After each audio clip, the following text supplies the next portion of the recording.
Bom dia, somos do Colégio Holanda Dias Rocha e hoje nós vamos apresentar um seminário sobre a questão indígena dos Estados Unidos. O grupo é composto por Christian Valois, Reno Botelho e William Sampaio. Os nativos americanos. Ao longo da história americana, sobretudo no século XIX, a época do Velho Oeste, os valentes povos Sioux e Apache se destacaram pela resistência à invasão dos europeus. Porém, é praticamente impossível estabelecer de fato quais foram as mais importantes. Dentre as centenas de tribos que habitavam a América do Norte na época da colonização, listar apenas algumas delas gera divergência. Porém, eu vou citar os povos que deixaram sua marca nos Estados Unidos, enquanto sua terra natal ia sendo violentamente demarcada. Hoje, essas tribos vivem em reservas que nem de longe correspondem ao território que ocupavam. Muito bem. Tribo Apache. Ao lado dos Sioux, os Apaches foram que resistiram à dominação dos colonizadores por mais tempo. Eles dividiam-se em várias tribos pequenas e nômades, não passando muito tempo no mesmo local. Só se renderam mesmo quando 5.000 soldados dos Estados Unidos cercaram um grupo de 50 guerreiros comandados por Jerônimo. A tribo Comanche. Os corajosos caçadores de búfalo não combateram apenas os Estados Unidos, chegando a travar brigas feias com os espanhóis e com os apaches. Eles adquiriram cavalos com os desafetos espanhóis e desenvolveram técnicas de combate a galope para atacar os inimigos. A tribo Creek. A tribo Creek ela foi a primeira tribo, entre aspas, civilizada pelos esforços de George Washington, que foi o primeiro presidente dos Estados Unidos. Os Creeks eles mantinham um comércio intenso com os britânicos e tratavam longas guerras para proteger o território contra os invasores. A tribo Navarro, eles eram exímios caçadores e também combateram os invasores espanhóis e americanos com arcos e flechas. Com 220.000 integrantes, os navarros eles são hoje a segunda nação indígena mais populosa dos Estados Unidos, controlando a maior reserva do país, com o tamanho da Irlanda. A tribo Pueblo, o povo Pueblo ele era bastante hábil no uso do barro, utilizado na construção de vasos, de habitações. Eles suportaram a colonização de espanhóis, de mexicanos e de americanos, sendo uma das poucas tribos que continuam ocupando as áreas povoadas originalmente. A gente também vai ter a tribo Cherokee, ela a maior população indígena dos Estados Unidos hoje, com quase 310.000 membros. A nação Cherokee, ela acabou incorporando muitos costumes dos colonizadores europeus. Então, por causa disso, eram conhecidos à época como uma das 5 tribos civilizadas. Os Iroquois, eles formavam a confederação de 6 nações indígenas, vivendo democraticamente sobre o mesmo governo. Mais tarde, o Benjamin Franklin ele se inspirou no modelo de nação Iroquois para elaborar a Constituição dos Estados Unidos. A tribo Choctaw, ela também fazia parte das 5 tribos civilizadas. Ao lado dos Cherokees e dos Creeks citados nessa lista, e dos povos Chickasaw, que vai ser citado depois, ele faz parte das 5 tribos civilizadas. Eles tiveram suas terras desapropriadas para o cultivo de algodão e para a habitação dos escravos que foram empregados na lavoura. A tribo Sioux, ela era formada por índios Dakotas, entre outros povos, e a grande nação Sioux, que significa homens búfalos, foi a mais aguerrida na defesa do seu território, como na famosa batalha de Little Big Horn, no ano de 1976. Eles estavam sob o comando do chefe Touro Sentado, que eu vou falar mais na frente, e eles liquidaram a 7ª Cavalaria do general Custer. A tribo Blackfoot, os mocassins com sola preta que calçavam, lhes renderam o apelido de Blackfeet, que significa pés pretos em inglês. Se valiam de uma agressiva cavalaria equipada com armas de fogo para dominar tribos vizinhas e tocar o terror com os invasores na pele branca. Nós temos a tribo Chippewa. Eles viviam à beira de grandes lagos e se especializou na pescaria. Lutaram ao lado dos franceses contra outros indígenas e deram a força aos ingleses que trabalhavam contra a ex-colônia que já se chamava Estados Unidos. E por fim, a tribo Mandan. Eles eram os mais pacíficos, eles se dedicavam à agricultura. Não à toa, as suas vilas elas se tornaram-se grandes centros para comércio de antigos hortifrutis. Com várias tribos, eles sofreram epidemias de varíola que dizimaram grande parte da população no século XIX. Aqui eu trouxe 3 fotos. Aqui a gente vai ter um representante da tribo Apache, um representante da tribo Sioux e um representante da tribo Navajo.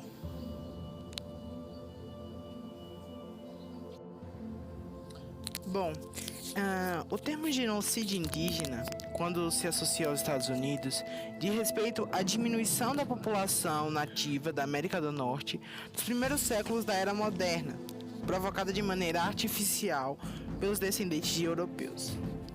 A morte pelas armas e por doenças. O genocídio indígena no continente americano, em geral, ele começou pouco após a chegada dos europeus, que foi mais ou menos no final do século XV. Tratava-se de uma operação não sistemática e em grande medida não planejada, que diminuía, de forma intencional ou não, a capacidade de resistência indígena aos avanços territoriais dos europeus. Muitos exemplos disso é o massacre de comunidades inteiras por meio de ação de exércitos ou por meio de doenças para as quais as populações nativas não tinham resistência, como a varíola, ou o sarampo, ou uma simples gripe comum. Mais tarde, quando percebeu-se tal fraqueza, os europeus eles começaram a contaminar os indígenas de forma proposital, fornecendo-lhes objetos como cobertores já previamente infectados.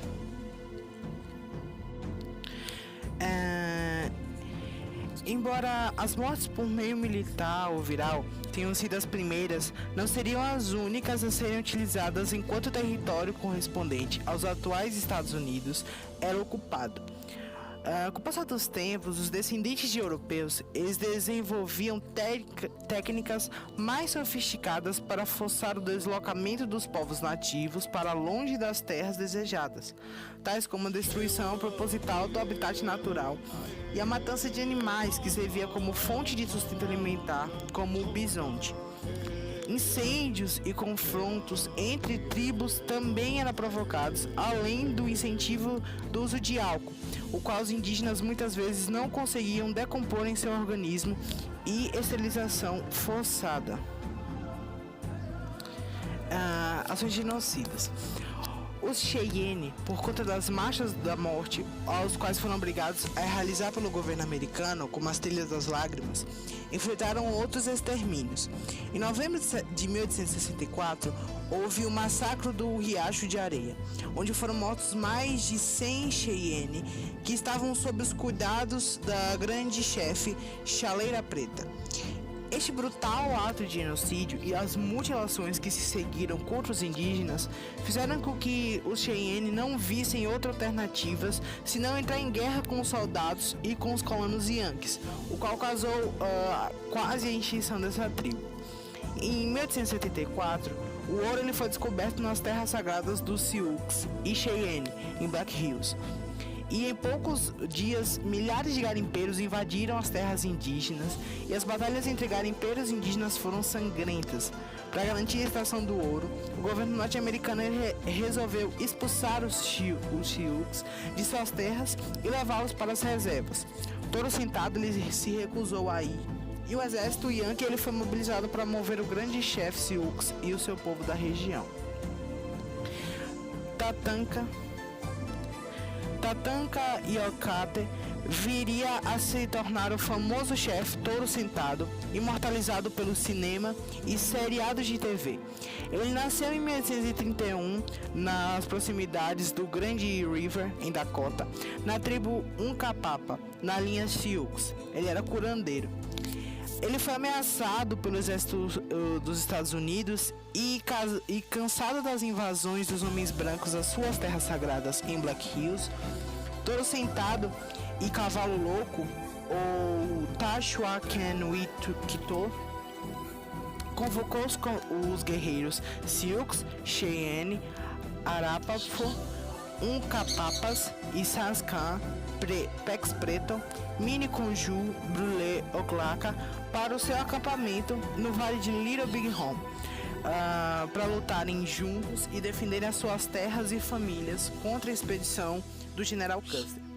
Cavalo Louco, ele nasceu em 1842 e em 1866 ele havia participado do massacre do capitão William Fetterman e na sua tropa de 80 homens perto de Fort Kearny, hoje no Nebraska e na altura do território do Wyoming, e foi considerada a pior derrota que o exército norte-americano sofreu nas mãos dos índios naquele tempo. A morte de Custer, 9 dias antes da celebração do primeiro centenário do nascimento dos Estados Unidos, mobilizou a opinião pública norte-americana, os jornais e os membros do Congresso para alavancarem o extermínio indígena, vistos agora, mais do que nunca, como agendas e perigosos.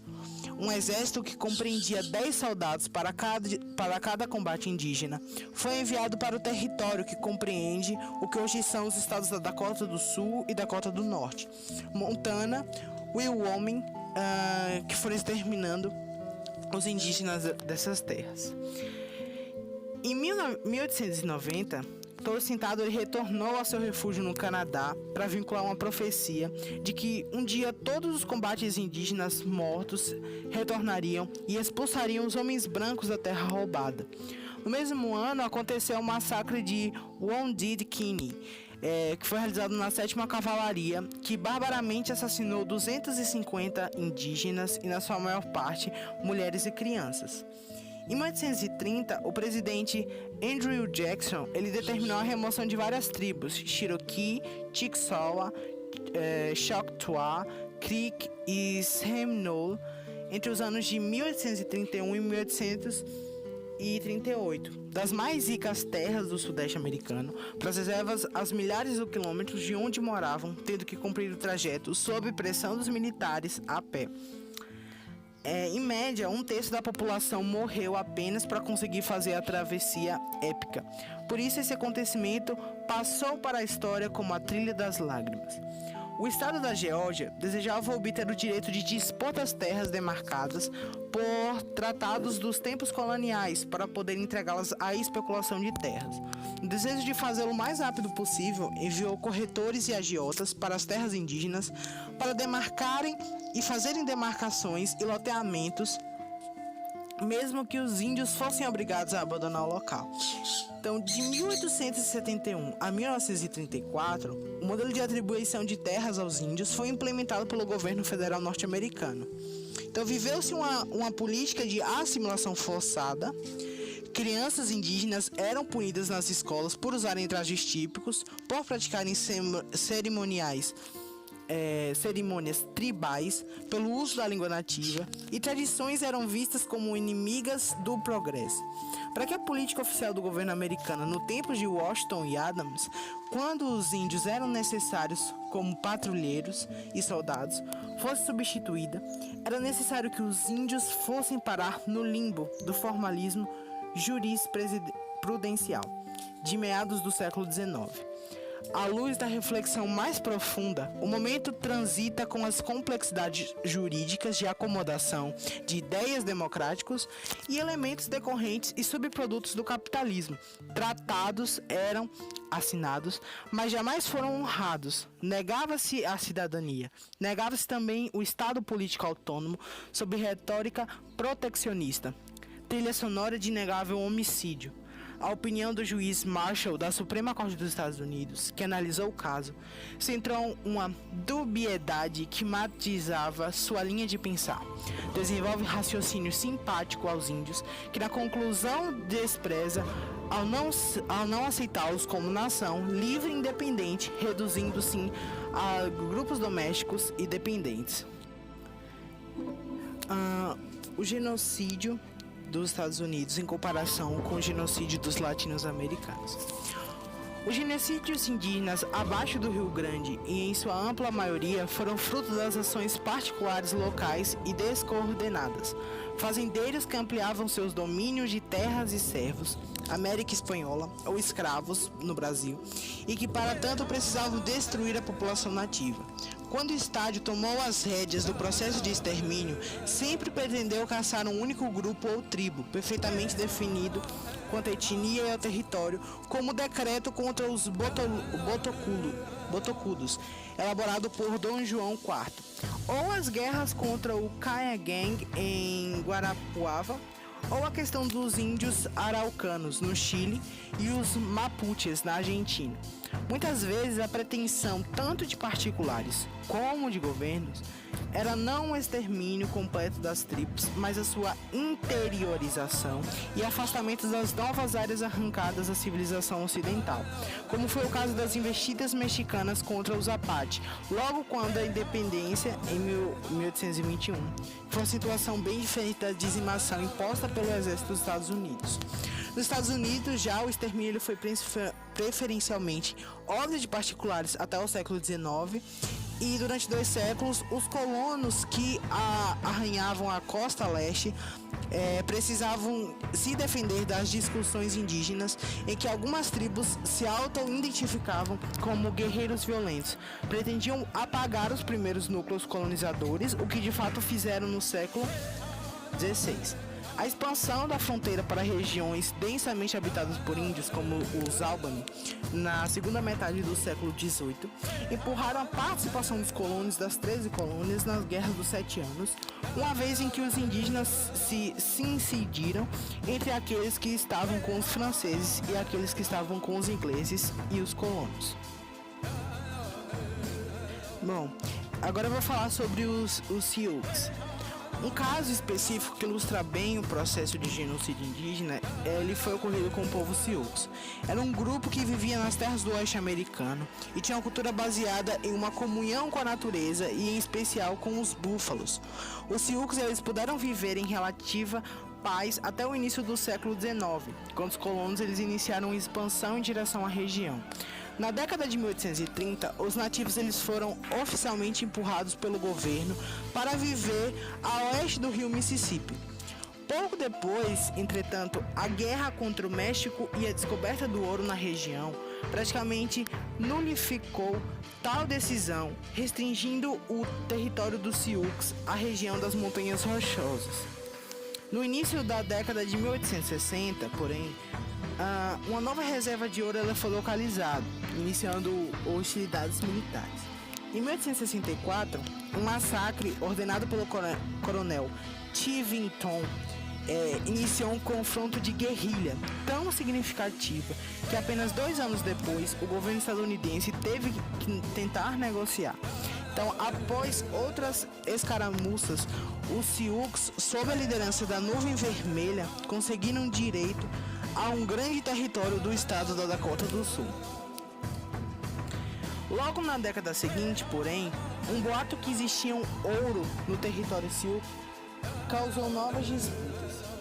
O líder dos Sioux, o Touro Sentado, ele resolveu se afastar do território visado para garimpagem e voltar ao nomadismo tradicional, que era, contudo, terminantemente proibido pelo governo. Assim, os Sioux passaram a ser perseguidos, perdendo todas as suas terras e sofrendo com massacres pontuais que culminaram na matança de Wounded Knee em 1890, que dizimou centenas de mulheres e crianças.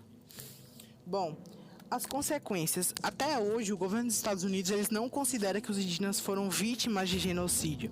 Muitos, embora sua população tenha diminuído de cerca de 2 milhões no século XVI até aproximadamente 250 mil nos dias atuais. Em alguns estados americanos, como no Novo México, não celebram mais o Dia de Cristóvão Colombo, em 14 de outubro, substituindo por celebrações relacionadas ao indígena. Um seminário sobre a lei de povoamento e os povos indígenas. A lei de povoamento excluiu os povos indígenas do direito da cidadania e não considerando cidadãos nordeste-americanos. O processo exterminou da população indígena foi acontecendo gradualmente. As lutas e conflitos entre os colonos e os índios foram inevitáveis. Aí é uma explicação sobre como ocorreu a a lei de povoamento.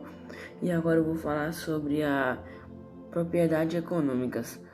Vivemos sob uma era publicidade atualmente em segmento e o segundo maior orçamento mundial depois dos indústrias e armazenamentos que criam os desejos de consumir com substâncias pelo modo da obsolescência, propaganda do produto feito para durante um pouco, formando assim juntos os consumidores a iniciarem uma nova compra.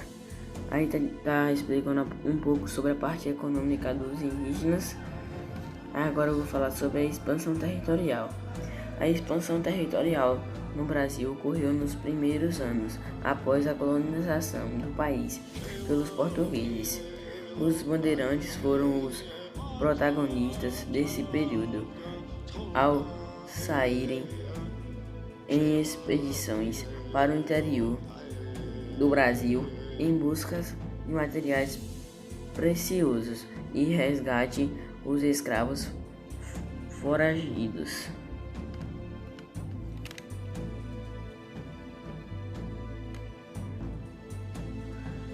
Agora eu vou falar sobre a lei de propriedade, que é essa Omest Asset.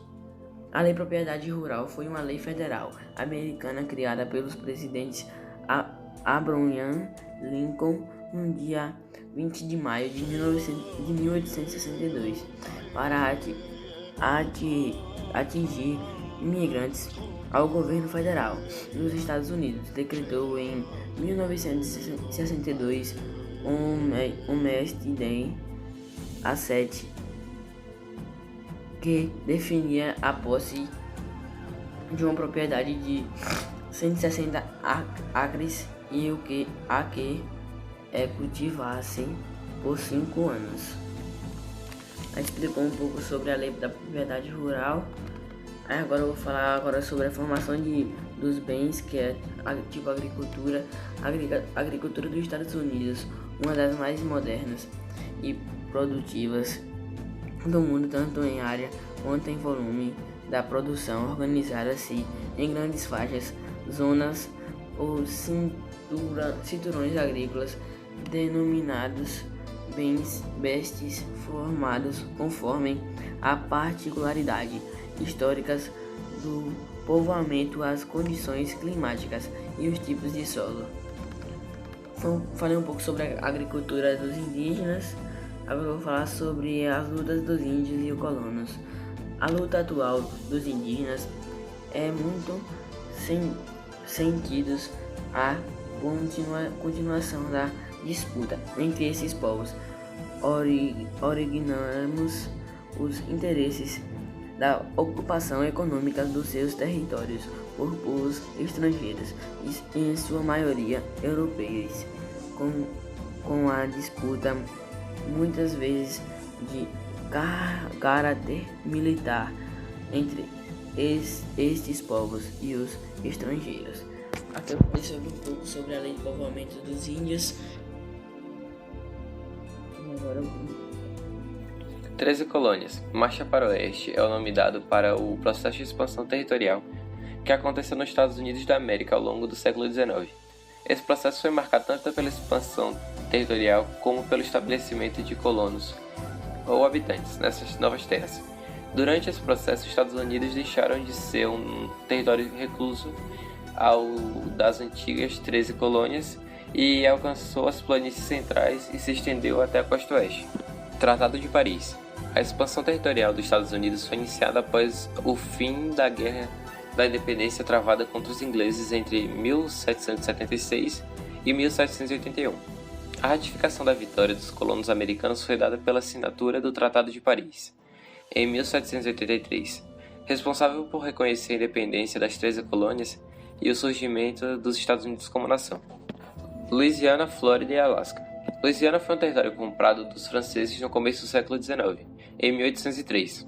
A compra de Louisiana aconteceu pelo fato de os franceses precisarem de dinheiro para financiar as tropas napoleônicas que estavam em guerra no momento. Apesar de Napoleão Bonaparte ter planos futuros para a América, a necessidade de pôr dinheiro naquele momento falou mais alto, e os franceses aceitaram vender a região por 15 milhões de dólares. Flórida. A compra da Flórida aconteceu em um cenário de enfraquecimento da Espanha, pois naquele momento o país europeu lidava com uma série de movimentos de independência que pipocavam em suas colônias no continente americano.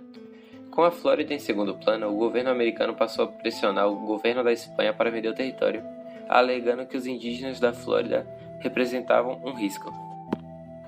Alasca. O último território adquirido via compra foi o Alasca, obtido em acordo com os russos em 1867. A venda do Alasca aconteceu porque a Rússia passou a enfrentar uma forte crise em sua economia, depois da Guerra da Crimeia. Territórios como o Alasca, que só davam prejuízos, passaram a ser vistos como indesejados, e os russos optaram por vendê-lo. William Sherwood, secretário do Estado dos Estados Unidos, foi responsável pelo acordo em que os Estados Unidos aceitaram pagar 7,2 milhões de dólares pelo território da Alasca. Destino Manifesto. A expansão e a ocupação do Oeste pelos americanos foram incentivadas por uma crença que existia na época, conhecida como Destino Manifesto. Nessa crença, os americanos afirmavam que os Estados Unidos eram a nação escolhida por Deus para ser grande e próspera. A Guerra México-Americana. A Guerra México-Americana aconteceu entre 1846 e 1848 e foi resultado do desgaste das relações entre os Estados Unidos e o México ao longo do século XIX. Por conta da questão que envolvia o Texas, o Texas era um território mexicano que a partir de 1821 começou a ser povoado por colonos americanos, claro que com autorização do governo mexicano. A violência. A marcha para o oeste americano foi realizada ao longo de todo o século XIX. Aí as custas dos indígenas, a violência desse processo resultou na morte de milhares de indígenas e forçou outros a abandonarem suas terras e seu estilo de vida para sobreviver. Trail of Tears. Da década de 1930 em diante, uma série de estados americanos criou leis que obrigavam os imigrantes a retirarem de suas terras, de forma a permitir que os americanos pudessem desenvolver e colher essas regiões. Essas leis de remoção levaram ao existência de trilhas de lágrimas, em que milhares de índios tiveram que marchar muitos quilômetros em meio ao rigoroso frio para se estabelecerem em um novo local, definido pelo governo.